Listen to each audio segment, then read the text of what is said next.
Welcome to the Gravity Well podcast with me, Jenny Yeremy.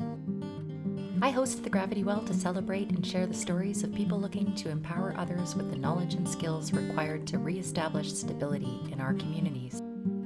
My mission is to work through heavy issues in conversation and process in order to lighten the load. I acknowledge that I live on the traditional territories of Treaty 7 and Métis Districts 5 and 6.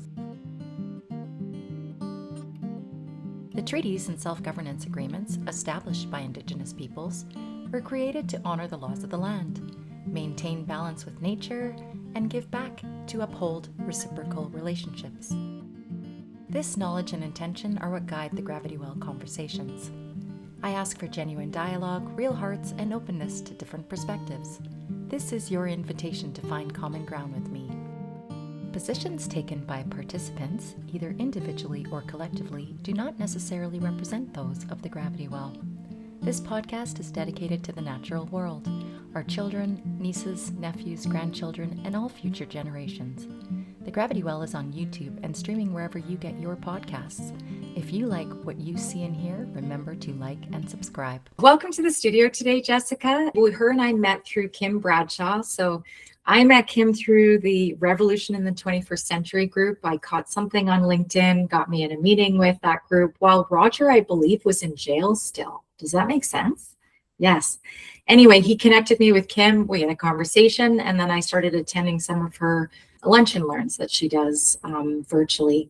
I think it was called Think Globally, Act Locally. Anyway, so I met Jessica through Kim.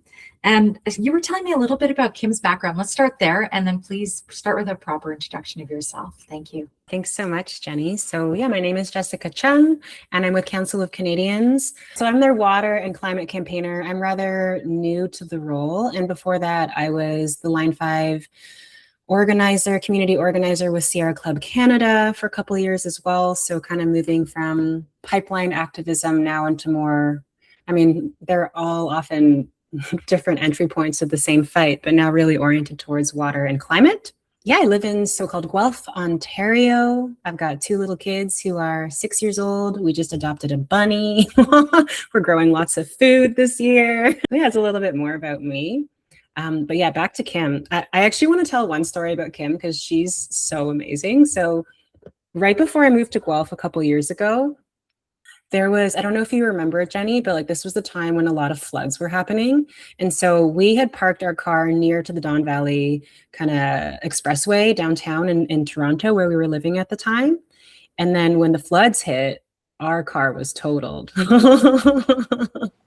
so this was the day before I was moving to Guelph. And Kim basically gave me her car while she had her leg in a boot because she was going to take a train to Montreal to glue her hands to the tarmac to try to kind of protest the big oil. So there was this kind of international moment of different airports where they were disrupting airports, and Kim was a part of that. And I just love that story because that is, I think sometimes these moments of community don't get recorded, but that is community in action. Just someone that you know through the network that's oh gosh, take my car. I'll just take the train. And that is Kim. That's Kim. That's amazing. That reminds me of, we ran a recall campaign here in Calgary, in my constituency. And Charlie Angus came in to help support it at the end. And I offered to take him downtown because we were headed downtown anyway. But I forgot I had signs all in my car. So I had to shove all these signs I'm ramming signs in the back of my car as they got in. It's it's grassroots. This is just real people trying to do things. First time winging it, whatever that looks like, but incredible coordination and a feeling of camaraderie in doing something across the world like that. Yeah, Kim just has a vibe about her that you feel this. And I'm so glad to be connected with you, Jessica, through her, because we had hosted one of her lunch and learns, and you have such a way about you, the way that you try to center a discussion and bring people through these challenging times, being honest about how we're feeling and what we're experiencing. Would you agree that's something you do or work on? Or yeah, for sure. I have a really strange entry point into activism. So in terms of my own background, I was a law school dropout, was kind of moving in the direction of environmental and indigenous, like even animal rights law, and then got really sick actually. So I got sick, was diagnosed with fibromyalgia, and then dropped out of school.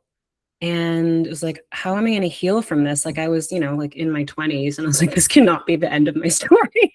So I actually became a yoga teacher and did that for quite some time. And so when you're like, oh, you have this way of holding space, and I'm like, that's because I can't get the yoga teacher out of me. So funny.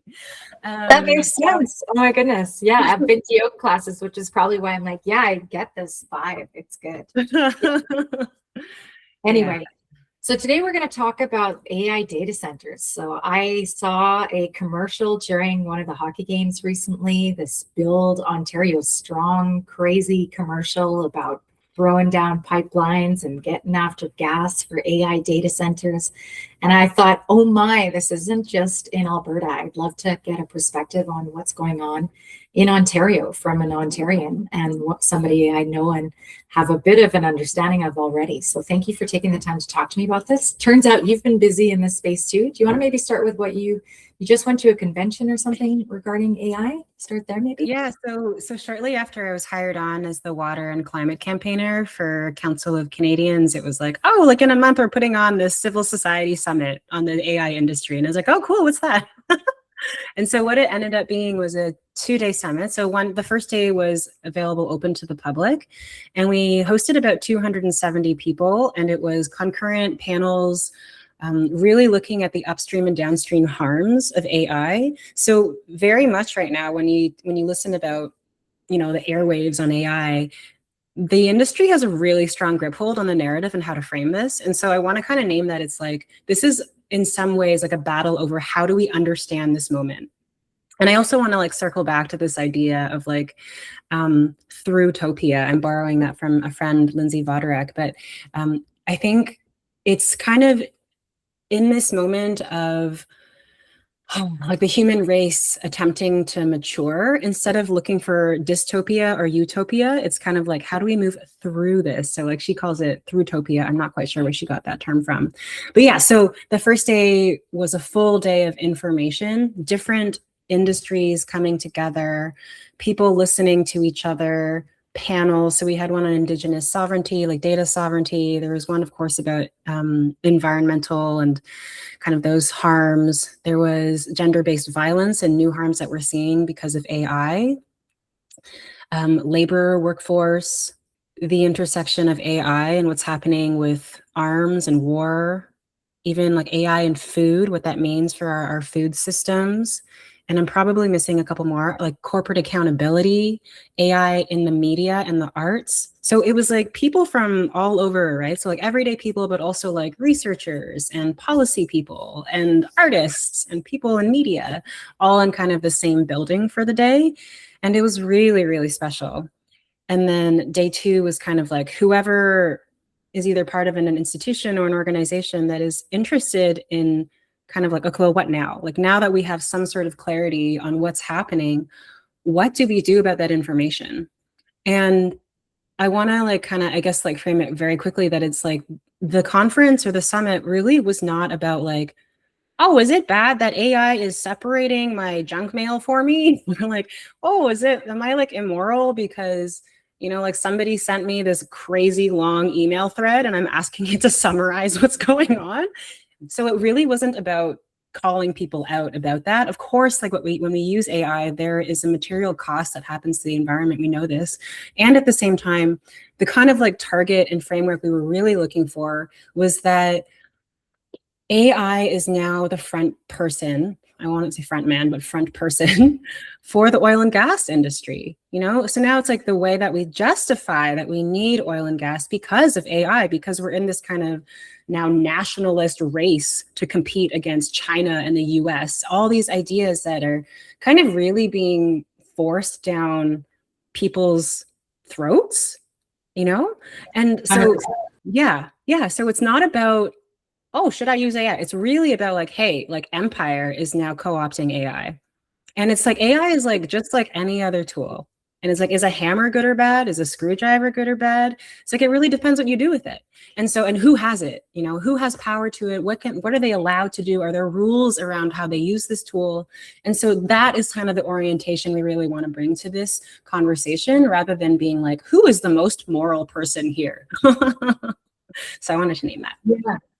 No, I love that you wanted to talk about that, because it's so true. There's like this, well, actually, we, Public Interest Alberta held an event here about common purpose collective action.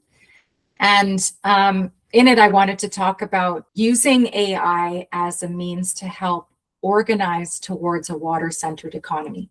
So again, that would be, like you said, a tool that's being used for what's called pro-social outcomes.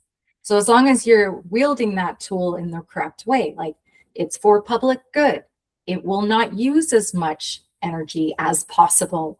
Rather, it'll use the least amount of energy and be localized, not given to a foreign entity.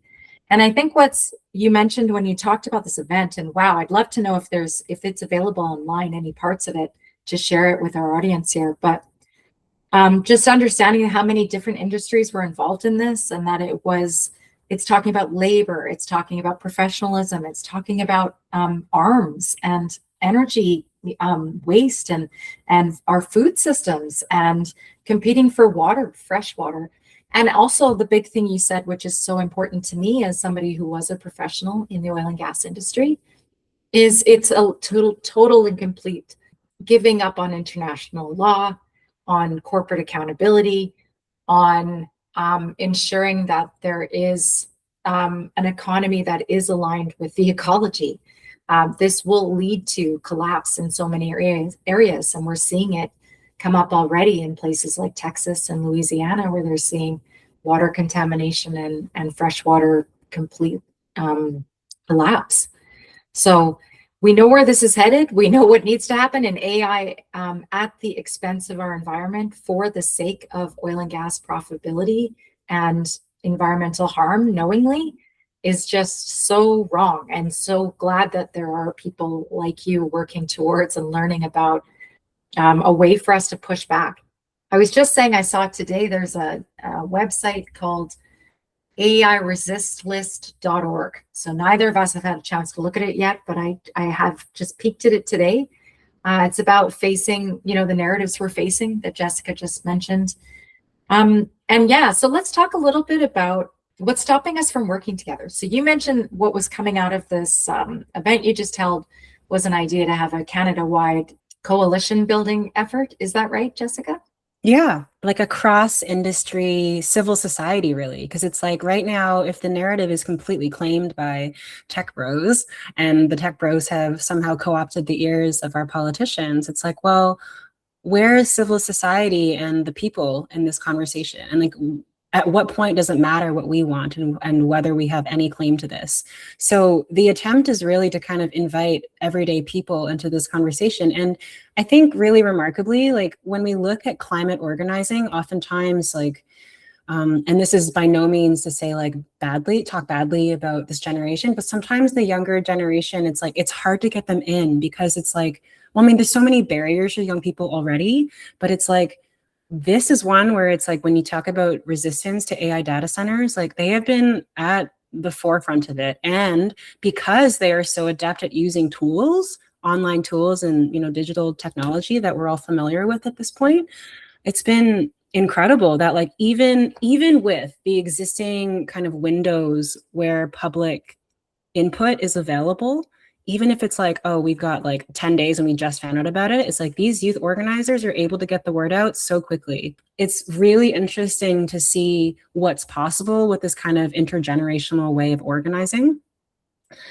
I want to also circle back to the question you asked about the recordings. They are available. So if you go to AIcivilsociety.ca, the recordings that we could capture are on there. So that's available there. Fantastic. Yeah. I was saying to you before we started, there's a group called Alberta_anti_AI. It already has over 3,000 members on Instagram. I don't think it's older than a month old, this account. Yeah, maybe that is the youth. I know the group, and I haven't met them yet, just virtual conversation. They went canvassing this past week to promote an event. So there's two back-to-back events in Calgary on the 27th, the Saturday. We're doing a unity rally downtown at McDougall Center. That's our provincial building downtown at 11. And then at 2 is the anti-AI rally at City Hall. So it'll be really neat to see who shows up. I have to say we did a provincial-wide rally on the 29th, and I think Ontario held one on the 30th. But ours, we got over thousands of people in both Edmonton and Calgary on the streets, and then across the province. There were 14 different locations last I knew, probably more than that. Do you know anything about your rallies that happened on the 30th at all? I don't know specifically if it was on that date, but I do know kind of more intimately, like Hamilton recently was very, very active in pushing back, and we're, I think, reached a small win. It's not like the door is closed. I feel like in many ways, a lot of this development is never fully closed. And so something that I want to also kind of contribute to this conversation is that I think sometimes in this kind of line of activism, we really want to be able to say that we stopped it and that it's never coming back. But I think to be more realistic about what activism can offer right now is not that we can stop it, it's that we can slow it down so that something else can emerge. So I think it's really, really important to hold those two things in kind of in your mind, because if you think that you can stop this completely, like, you're kind of just like, look at the powers that be, you know what I mean? We're kind of... Yeah, being realistic, it's a David and Goliath story, right? And we have to take our wins in the way that we can quantify them, which is we slowed it, we delayed it. You know, we got to keep an eye on this thing. Like you said, we can't give up on it, but at least it's stopping it. And like you said, I want to say, because I just did an interview with one of the local towns in Alberta that's facing one of these data centers. That community has come together unbelievably. There's a group, it's called the Olds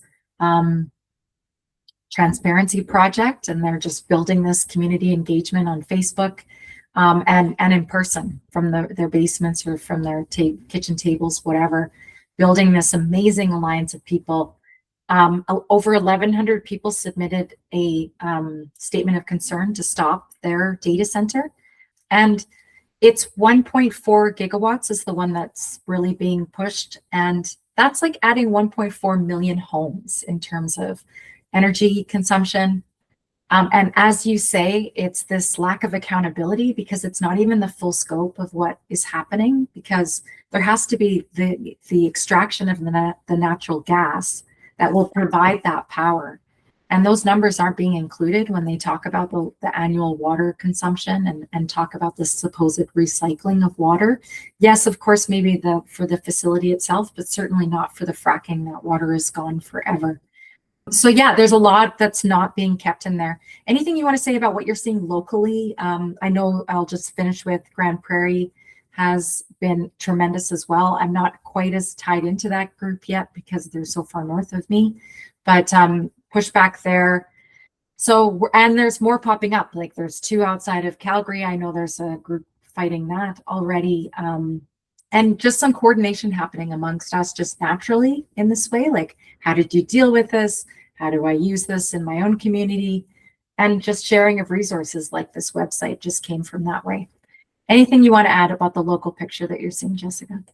Yeah, for sure. I mean, I think that Hamilton and Burks Falls in Ontario are probably like some of this more like recent up kind of stories that have been coming up. And the interesting thing about Burks Falls is that like, it's actually not that easy to find it in the headlines. And this is the thing, right? Sometimes when it's the pipelines and like the different projects that don't get the shovels in the ground that often aren't reported, but they're actual wins, you know? And again, like the one in Burks Falls was started by two 20-year-old women. You know, they just got the word out and the city took it off the table. And so I think in some ways, we're also seeing this moment where the municipality really is, and when you're talking about like, where can you ask government to intervene? This is where it dovetails with like zoning, real estate, venture capitalism, these kind of like realms that kind of feel maybe far away. I want to circle back also to June 27th, because so another thing that we are wanting to support is that so BC Greens leader Emily Lowen reached out to us over the weekend, and she was like, oh, like, you know, these youth organizers really want to make this a national day of action? Like, is it possible that you can support that? And, you know, it's a pretty tight turnaround. Like here we are, June 11th, 27th is in 16 days. We got 16 days. But again, like these youth have very small windows, and it's amazing like what's possible when we really work together.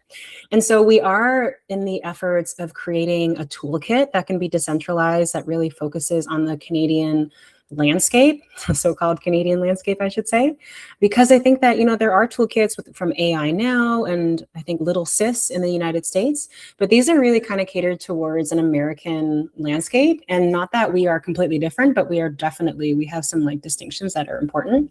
So that's definitely coming. And again, like we have like built a list of about maybe about 200 people that across different sectors that we're kind of calling on to contribute to this toolkit, to be meeting regularly, to be asking questions about like, what does it mean to be a civil society in this moment? The question you asked earlier that I kind of didn't answer of like, what are the barriers to working together right now?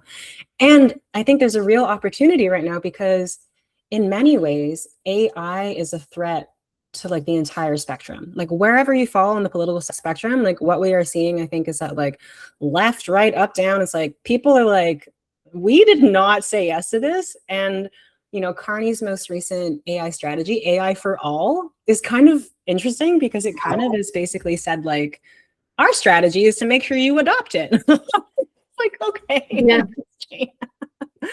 Basically, like, here we go, we're starting this. Yeah. And meanwhile, like you said, this is a unifying issue. Yeah. Definitely seeing that here, left and right doesn't matter. This is about water. This is about right and wrong. This is about surveillance. This is about safety. Yeah. There's so many things that it's circling back around and bringing us back together, I would say, because if this is the reason for all of this energy growth, why? This isn't benefiting us, isn't benefiting Canada, isn't benefiting our kids, and taking away jobs, obviously, in the meantime, too. And the environmental costs are outrageous. Like the Wonder Valley project would be considered the largest heat source in the world if it were to proceed. These are obscene things, just gas guzzling, energy consuming, for no value. I saw a great clip from Wab Canoe talking about how these are for billionaires. This is to help out, whereas a real AI value that you can use, like you said, to help edit an email or do whatever task you want to do, costs nothing in terms of computer power. These are these big data centers, huge industrial systems that are unnecessary and just wasteful of all of our resources. Yeah, I mean, I think it's a really good way to be really specific in AI, because it's like right now we kind of talk about AI similar to the way that we say like indigenous. It's like this like huge block that is like very monolithic. But we're actually, when we talk about empire and AI, we're actually really talking about this race towards AGI, which is kind of like trying to create a machine that can basically outperform humans on every single level. So AI doesn't have to look that way. AI can be literally very focused around, for example, I've heard of kind of different cultural projects where it's about, you know, a very specific local peoples that want to preserve their language. And that's it. That's the parameter. It's not like an everything. And so when you do the everything project, yeah, it's like huge amounts of power, because now you're, you know, you're scraping every single like piece of information on the internet, you know, and I was kind of in that time when the internet was just born. So this has been a while, right? And so, yeah, I think it's important to like a name for people that AI can look very many different ways. And the way that's being used right now, it's re-entrenching and also furthering the divide of social inequity. So it's like, it's making that divide bigger. It's not making it smaller. Right. Yeah. You know, an example people might all relate to is apparently vehicles that have been made in 2026 and beyond. You have to have a subscription to heat your seats. You have to have a subscription to use your radio to its full capacity, or so everything you want to do in your vehicle costs you money, which is, like you said, building a divide, creating a tax on your own items for use. So it's a barrier, a bigger barrier. So yeah, it's not in the way that serves people. It's in the way that actually causes more division and potentially more fear in amongst the scarcity as they use up unnecessary resources. So, okay, so I heard working together, we can support each other. So this national campaign, I'd love to get involved in. I totally agree. This is about a civil society building an ability to actually, what I've heard is synthesize. When you have perspectives, when you want to hold all those perspectives, it's really hard for the average person to take all of those things and appreciate what's true and what's not necessary, or narrative, right? And be able to synthesize something that's logical. And then we can look at it again as a people and say, yeah, that's on the right track. I know places like Audrey Tang in Taiwan is using this, and they're getting like 90% support of public policy before they actually have to vote on something. So, and this is, so it's an actual engagement process. I forgot to mention, I touched on it earlier, in Olds, they are looking at how do we build an economic plan by the people rather than by these committees that are dictated by elected officials. So trying again, put that power back in the people's hands. And it's interesting because when you think about it being power, like this is ultimately about power generation and centralized power. And we're at a place where we actually need to decentralize power. That's the benefit of renewables, is that freedom. And with it, that security, now that we recognize what this, this Iranian war has shown us, that suddenly these facilities, these AI facilities, are targets of war, and they could easily be taken out at a moment's notice too, and all of that investment would go with it. Yeah. So anything I missed, anything you'd like to talk about in terms of upcoming events? So we're going to try and do something together potentially on June 27th nationwide. Anything else you want to explain just about you, Jessica? How do people follow you? Is it through the Council of Canadians? I really appreciate anything you'd like to offer before we close. Sure. One thing that feels really important to name is that like as you were talking about power and building power again in the people, I think we really are in this collective moment right now where we're kind of clunkily, awkwardly moving from power over to power with. And it's beautiful in some ways, because I think historically it was power over that helped some of us feel safe. And I think sometimes we kind of overlook the miracle of solidarity. It's like when you really think about the history of humankind and even like life on Earth, life has never been like utopia. There's always been like creatures devouring each other, poisonous plants, like all on and on and on. Like when you really look at the long, deep history of Earth. And so I actually sometimes want like to step back and kind of really appreciate what it means for us to kind of be like, my solidarity no longer is only attached to a language or a certain person that looks like me. And I think this moment actually invites us to find solidarity even with people that don't even have my political positioning. It's like there's something actually, I think, underlying this.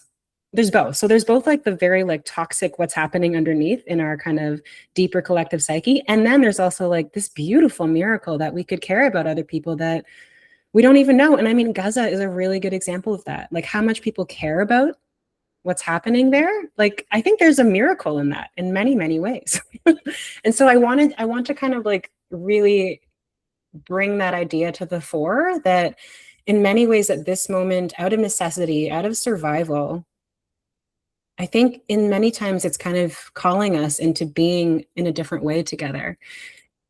I guess like it's like when we want to build a movement that is a big tent that can hold a lot of people, it's not, when we say a big tent, what we don't mean is consensus. And so it's like we don't actually have to, I guess it's a question. It's like, how much do we have to agree on before we can work together? Because it's like, actually, my survival is completely intricately connected to yours. And I think whether or not we kind of understand it or think about it that way, I think people are kind of like viscerally kind of getting that more now, especially as resources do get more scarce. And I don't even like calling them resources, because it's like, that's part of the problem, right? It's like calling the earth a resource. It's earth is kin, right? But it's like the reality. I remember like seeing a stat recently from Maud Barlow, who helped found the council. that I think it's within 10 years or so that we're going to, like, there's going to be a shortfall of how much water there is globally by 40%.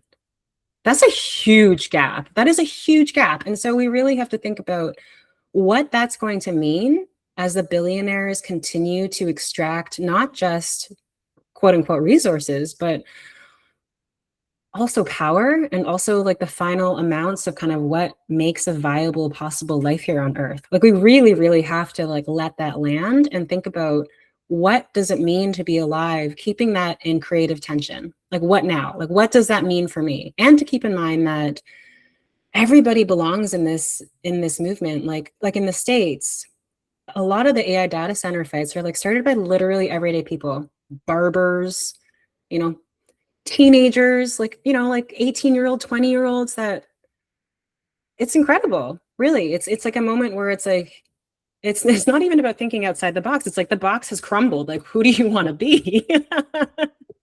That's just it. And I've heard somebody that partook in the recall movement said that it was this moment, and I felt it too for myself. You felt it, as you mentioned, your setback. And you have these setbacks, you have this understanding that, oh my goodness, like nobody else is doing this, right? This is how this has to happen, or this is how you fall into this work, I think. But also, you don't need to be anything more than just somebody who cares. Like that's the bar. And I think just to be humble about that too is so important in this moment. You did underscore something that I almost forgot us to talk about, if you don't mind. We were going to talk about narratives. So my spouse and I had a conversation in advance of this to help me think about the narratives. So this might be the barriers, because I wanted to expand a little bit on the barriers to our coming together. You talked about political barriers. That's one of them. Another one is geographical. Like we have a lot of narratives about each other's provinces. So what did Chris and I discuss? So we discussed the narrative of Ontario, so this Laurentian elites. So Chris described it as like the capitalists, the longstanding capitalists of Ontario, and the decision makers, the people deciding behind closed doors, the potentially, my words, the Epstein class. Like, is that who do we think of when we think of the Laurentian elites? And then Ontarians themselves, well, I would say we believe that like there's a lack of caring. Like, what is Alberta? I was in Ontario for 4 months. I went to Queens for a semester as a visiting student. And so my experience there, 1998, they were like, do you guys even have like paved roads? Like this was 1998, but still. So I felt like a bit like, you know, we're these potential bohunks on the prairies that don't really make any rash decisions, and that we perhaps need some outside help. You know, those are maybe the stories that I think we carry between the two provinces that prevent us. But I mentioned this commercial that is now certainly bringing our fight to the same sort of appearance, I would say, and understanding that we are just really trying to work together to help make sure we have safety and security and longevity. And quite frankly, a way to stave off what we see coming. Like you said, Bob Sanford, who's a UN global water expert, happens to live in Canmore. He's become a friend of mine, and he wrote that global bankruptcy report, co-authored it, that came out in January, explaining that we're headed towards water bankruptcy if we don't stop this and move in a different direction and restore nature, restore water. These are the things we need to be working towards, whereas this AI stuff throws this out the window and says we don't care at all. What are the narratives you think you hear? Do you agree with those ones I offered, or do you see it differently from Ontario? I have heard those ones as well. I guess like for someone that doesn't watch, like, so I think that if, like, for example, this sounds kind of a bit of a tangent, but I think that if you watch organized sports, you're just exposed to more of those ads. And I'm fortunate to kind of, well, maybe unfortunate, fortunate, whatever.